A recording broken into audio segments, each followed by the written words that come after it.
আজি অসম দিৱস বা চুকাফা স্মৃতি দিৱস। আহোম ৰাজবংশৰ প্ৰথম স্বৰ্গদেউ চাওলুং চুকাফাৰ স্মৃতিত প্ৰতিবছৰে অসমত পালন কৰা হয় অসম দিৱস। আজি অসম দিৱস উপলক্ষে জাগুন হাছাকত আহোমসকলৰ পৰম্পৰা নীতি নিয়মে অসম দিৱসৰ লগত সংগতি ৰাখি ৰাজহুৱা পুথিভঁৰালৰ উন্মোচন কৰা হয়। সদৌ টাই আহোম ছাত্ৰ সংস্থা, পাটকাই আঞ্চলিক সমিতি আৰু লাচিত কুমটাই শাখা সমিতি আৰু বৃহত্তৰ কুমটাই ৰাইজৰ উদ্যোগত দিনজোৰা কাৰ্যসূচীৰে আয়োজন কৰা হয় অসম দিৱস। দিৱসত পুৱা পতাকা উত্তোলন, চাওলুং চুকাফাৰ প্ৰতিচ্ছবিত মাল্যাৰ্পণ কৰাৰ পিছতেই আহোমৰ পৰম্পৰা নীতি অনুসৰি পূজা অৰ্চনা কৰা হয়।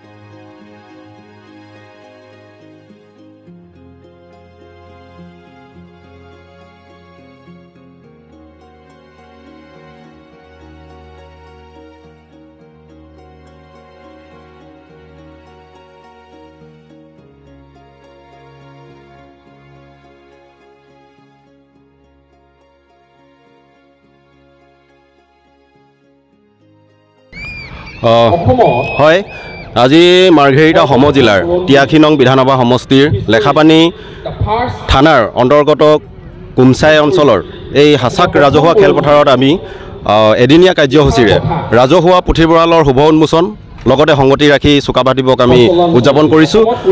আৰু আজি এই চুকাফা দিৱসৰ লগতে সংগতি ৰাখি আমি কেইবাটাও প্ৰতিযোগিতাও অনুষ্ঠিত কৰিছোঁ। টাই লিপি প্ৰতিযোগিতা, চিত্ৰাংকন প্ৰতিযোগিতা আৰু লগতে কুইজ প্ৰতিযোগিতা। ইতিমধ্যে আমাৰ কুইজ প্ৰতিযোগিতা হৈ আছে আৰু আমি আশা ৰাখিছোঁ যে আমাৰ এই অঞ্চলত এনেকুৱা ধৰণৰ কাৰ্যসূচীসমূহ আমি যিমান পাৰোঁ আমি চেষ্টা কৰিব লাগে অনুষ্ঠান পাতিবৰ বাবে, উদযাপন কৰিবৰ বাবে। আৰু আজি আমি ইয়াৰ পৰা এটাই বাৰ্তা দিব বিচাৰিছোঁ, যিহেতু চাওলুং চুকাফাৰ নীতি আদৰ্শ লৈ তেখেতে বৃহত্তৰ অসমীয়া জাতি, বিভিন্ন জাতি জনগোষ্ঠীক একত্ৰিত কৰি যি অসমীয়া জাতি তেখেতে গঠন কৰিছিলে, আমি সেই চুকাফাৰ নীতি আদৰ্শ লৈ আজি এই অনুষ্ঠানত আমি বিভিন্ন জাতি জনগোষ্ঠী একত্ৰিত হৈ আমি এই চুকাফা দিৱসটি উদযাপন কৰিছোঁ। আৰু যিহেতু এটি পুথিভঁৰাল ইয়াত নিৰ্মাণ কৰা হৈছে, এই কুমচাই পঞ্চায়তৰ একমাত্ৰ পুথিভঁৰাল, আমাৰ তিৰাপ মৌজাৰ একমাত্ৰ পুথিভঁৰাল বৰ্তমানলৈকে আমি ইয়াত নিৰ্মাণ কৰিছোঁ। আৰু এই পুথিভঁৰাল নিৰ্মাণ কৰাৰ ক্ষেত্ৰত আমাক বিভিন্নজনে আমাক বহু ধৰণৰ সহায় সহযোগিতা আগবঢ়াইছে। আৰু এটা কথা আমি ইয়াত ক'বই লাগিব, আমি এই পুথিভঁৰাল নিৰ্মাণ কৰাৰ ক্ষেত্ৰত আমাৰ সদৌ টাই আহোম ছাত্ৰ সন্থাৰ পাটকাই আঞ্চলিক সমিতিৰ অন্তৰ্গত যি লাচিত কুমচাই শাখা সমিতি আছে, সেই লাচিত কুমচাই শাখা সমিতিৰ সমূহ বিষয়ববীয়া ইয়াত বহুখিনি কষ্ট ত্যাগ স্বীকাৰ কৰিছে।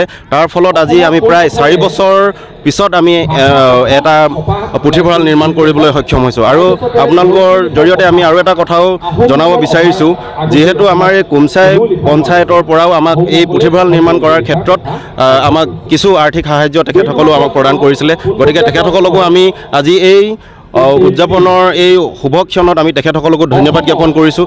আৰু আমি ধন্যবাদ জ্ঞাপন কৰিব বিচাৰিছোঁ যিসকল ব্যক্তিয়ে আমাৰ এই পুথিভঁৰাল নিৰ্মাণ কৰাৰ ক্ষেত্ৰত বিভিন্ন ধৰণৰ সহায় সহযোগিতা আগবঢ়াইছিলে, ৰড চিমেণ্ট বা শিল বালি আদি কৰি বহু ধৰণৰ সহায় সহযোগিতা আগবঢ়াইছিলে, তেখেতসকলকো আমি ধন্যবাদ জ্ঞাপন কৰিব বিচাৰিছোঁ। আৰু আশা ৰাখিছোঁ যে অনাগত দিনত আমাৰ এই অঞ্চলত এনেকুৱা ধৰণৰ যিকোনো সামাজিক অনুষ্ঠান নিৰ্মাণ কৰাৰ ক্ষেত্ৰত বা অনুষ্ঠান গঢ়াৰ ক্ষেত্ৰত আমাক সকলোৱে সহায় সহযোগিতা আগবঢ়াব। ধন্যবাদ।